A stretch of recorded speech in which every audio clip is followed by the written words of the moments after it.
നിങ്ങളുടെ ഇഷ്ട പരമ്പരകൾ എക്സ്ക്ലൂസീവായി സൺ നെക്സ്റ്റ് ആപ്പിലൂടെ തികച്ചും ഫ്രീ ആയി ഇപ്പോഴേ ആപ്പ് ഡൗൺലോഡ് ചെയ്യൂ.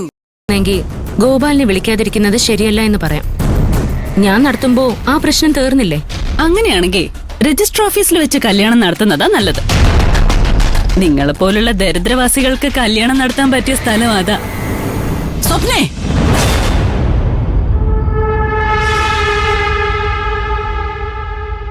നിന്റെ നാക്ക് കുറെ നീളുന്നുണ്ട്. ഈ അവസ്ഥയിൽ തന്നെ നിനക്ക് മഞ്ജുവിനെ ടെൻഷൻ അടിപ്പിക്കണം അല്ലേ?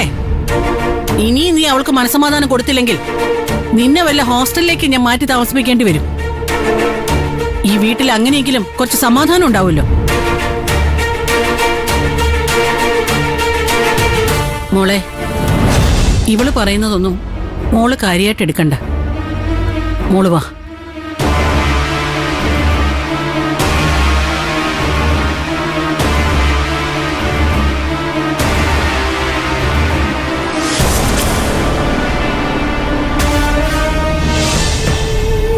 മോളെ, സത്യമായിട്ട് ഞാൻ ഗോപാൽജിയെ കല്യാണത്തിന് ക്ഷണിച്ചില്ല.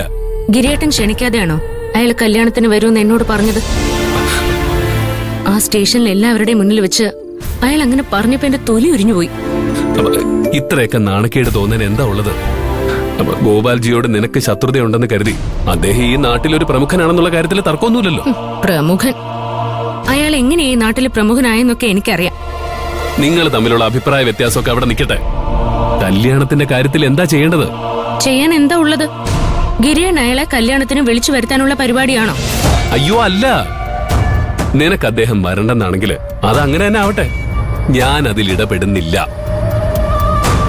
പക്ഷേ എനിക്ക് ഗോപാൽജിയുടെ കല്യാണത്തിന് വരരുതെന്ന് പറയാൻ ഒരു ബുദ്ധിമുട്ടുണ്ട്. ഞങ്ങൾ തമ്മിലുള്ള ബന്ധം അങ്ങനെയാണല്ലോ. ഗിരിയേട്ടന് ഒട്ടും ബുദ്ധിമുട്ടണ്ട.